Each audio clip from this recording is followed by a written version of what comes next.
আমার এই বান্ধবীর বিয়ে উপলক্ষে আমরা চলে গেছিলাম কালীঘাট আউটলেট, কলকাতা রাজবাড়িতে। তো আমরা আগে থেকে কোনো বুকিং করে যাইনি, ওখানে গিয়েই টেবিল বুক করেছি আর ওদের ডাইনিং চয়েস করে নিয়েছি। তোমরা তোমাদের পছন্দ অনুযায়ী চয়েস করে নিতে পারো বা আগে থেকে বুক করে যেতে পারো ছবি দেখে। যেহেতু ওর নভেম্বরে বিয়ে ছিল, তাই আমরা নভেম্বরের আগের দিকে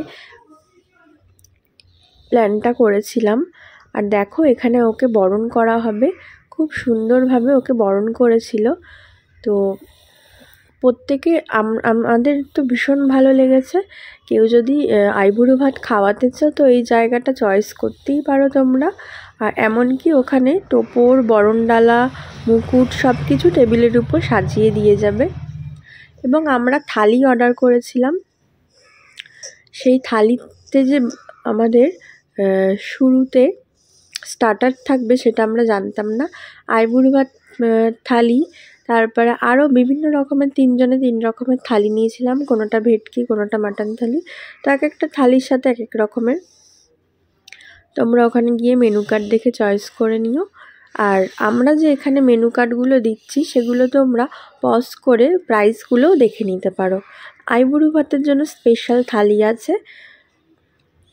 আর ওয়েলকাম ড্রিঙ্কসে ছিল ঘোল, দই আর গন্ধরাজের একটা ঘোল। ভীষণ মাইন্ড রিফ্রেশিং ছিল ঘোলটা, অসাধারণ লেগেছে আমাদের। এমনকি ওদের প্রত্যেকটা আইটেম আমাদের ভীষণ ভালো লেগেছে। যেহেতু মেঘার বিয়ে, তো ও আমাদেরকে ওয়েডিং ইনভিটেশন কার্ড এক এক করে দিয়ে দিয়েছে। আর তাছাড়াও এনেছিল আমার ছেলের জন্য অনেক গিফট, সেগুলো পরে দেখাচ্ছি। আর এখন আমরা যেটা করছিলাম সেটা হচ্ছে মেনু কার্ড সিলেক্ট করছিলাম।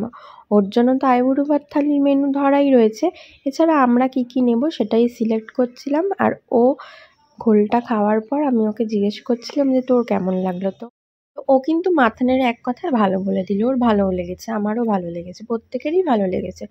তো এখানে আমরা মেনু কার্ডের ফটোগুলো দিয়ে দিলাম, তোমরা ভিডিও পজ করে প্রাইসগুলো দেখে নিতে পারো। যারা যাবে বলে ঠিক করছো বা চিন্তা করছো তাদের জন্য বলছি। যদি মনে হয় যে হ্যাঁ প্রাইস রিজনেবল লাগছে তবেই তোমরা যেও। আর অনলাইন বুকিংও হয় ওখানে, তো অনলাইনেও বুক করে যেতে পারো। আর তারপরে দেখো আমাদের টেবিলে বরণডালার থালা আর টোপর আর মুকুট দিয়ে গেছিলো। তারপর আমরা ওকে এক এক করে সবাই সাজিয়ে বরণ করে নিলাম সুন্দরভাবে। এরপর আমরা যেটা জানতাম না সেটা হচ্ছে থালির সাথে স্টার্টারও আছে। তো এই জিনিসটা আমাদের ভীষণ ভালো লেগেছিলো। যাই হোক, থালি সাজিয়ে দেওয়ার আগে ওনারা কিন্তু আমাদের স্টার্টার দিয়ে গেছিলো। শুধু আমার থালিটাতে কোনো স্টার্টার অপশান ছিল না, আমি সেটা জানতাম না, আমরা কেউই জানতাম না, তাই আমরা ভাগাভাগি করে নিয়েছিলাম। আর প্রত্যেকটা স্টার্টার আইটেম অসাধারণ লেগেছে, বিশেষ করে গন্ধরাজ চিকেন পকোড়াটা। আর দেখো ফিশ ফ্রাই, যেটা ফিশ কাটলেট আর কি, ওটা আমি ভেঙে তোমাদের দেখাচ্ছি। এত সুন্দর টেস্ট ছিল, কাসুন্দি দিয়ে গরম গরম, ভীষণ ভালো লাগছিল। এমনকি পনিরের একটা স্টাফ পনির, যেটা কাটলেট, দারুণ খেতে। আইটেমটা আমি প্রথমবার এই কলকাতা রাজবাড়িতেই খেলাম, অসাধারণ খেতে।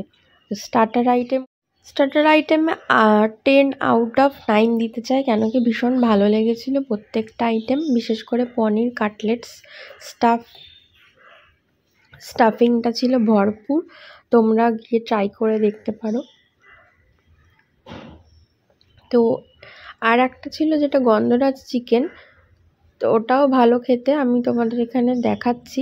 এরপর আমাদের টেবিলে এক এক করে বাটি দিয়ে গেছে সাজানোর জন্য, থালি সাজাবে বলে। তো আইবুড়ো ভাত থালির বাটিগুলো তো দেখে আমরা অবাক, এত কিছু ছিল, এত কিছু। এখন আমি যখন ভিডিওটা ভয়েস ওভার করছি দেখে এগুলো আমার জিভ থেকে জল পড়ছে। এত সুন্দর রান্না ছিল, প্রত্যেকটা খুব ভালো লেগেছে। আরও একটা কথা বলে রাখি, কেউ যদি মনে করো মাছের মাথার ডাল খাও না বা পছন্দ করো না, ওদেরকে বললে ওরা কিন্তু প্লেন সোনা মুগ ডাল দিয়ে যাবে বাটি করে গরম গরম।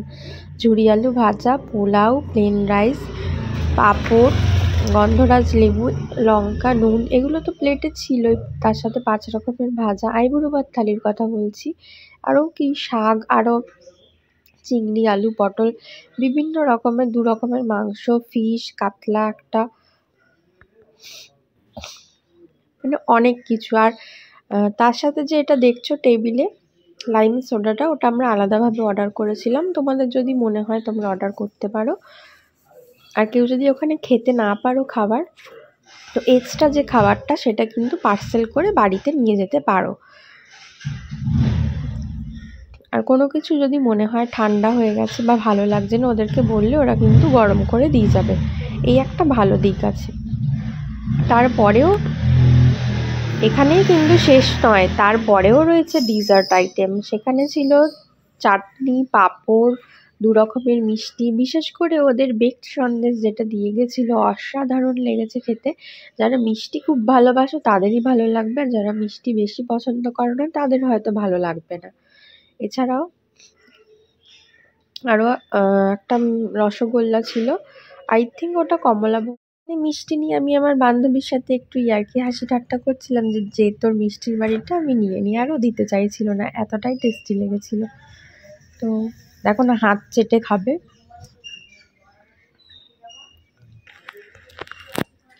তো এর থেকে আর বেশি কথা বাড়াচ্ছি না। ভিডিওটা কেমন লাগলো কমেন্টে জানিও। আর আমাদের তো ভীষণ ভালো লেগেছে কলকাতার রাজবাড়ির খাবার দাবার। তোমরা চাইলে এখানে যেতেই পারো। আমাদের ব্লগটা দেখার জন্য অসংখ্য ধন্যবাদ। দেখো, যতই ভাবছি আর বলবো না, তারপরেও বলার মতো জিনিস চলে আসছে। তো এটাই হচ্ছে সেই বেকড সন্দেশটা, যেটা আমার ভীষণ ভালো লেগেছিল। আর আমার বান্ধবী আমার হাজব্যান্ডের জন্য একটা পার্সেল দিয়ে দিয়েছিল, যেটা আমি বাড়ি নিয়ে যাচ্ছি।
দেখো, ভিডিও শুরুতেই তোমাদের বলেছিলাম মেঘা আমাকে কিছু গিফটস দিয়েছিল, সেগুলোই দেখাচ্ছি। শুধু আমাকে না, সবাইকেই দিয়েছিল। আর আমি বাড়ি চলে এসেছি। আসার পথে, এটা হচ্ছে আমাদের বাড়ির সামনে জগদ্ধাত্রী পুজো হয়েছিল, তো লাইটিংগুলো দেখাচ্ছিলাম, এখানে ফাংশন হচ্ছিল। আর বাড়ি আসার পর যার যার পার্সেল তাকে দিয়ে দিলাম। হাজব্যান্ডের জন্য যেটা এনেছিলাম ওকে দিয়ে দিয়েছি। আর আমার ছেলের গিফটগুলো তোমাদেরকে দেখাচ্ছি কি কি দিল। তো এটা হলো ওর গিফট। ওটা ও ঘুম থেকে উঠে খুলবে। আর আমাকে দিয়েছিল একটা পারফিউম, আমার বরের জন্য একটা চকলেট আর পার্সেল। তো চকলেটটা শুধু ওকে দেবো না, সবাই মিলে ভাগ করে খাবো। থ্যাংক ইউ মেঘা, এত কিছু গিফট করার জন্য। তোর জন্যও অনেক গিফট রয়েছে। আবার যখন দেখা হবে, আমি আসলে গিফটটা নিয়ে যেতে ভুলে গেছিলাম। তো ব্লগটা এখানেই শেষ করছি।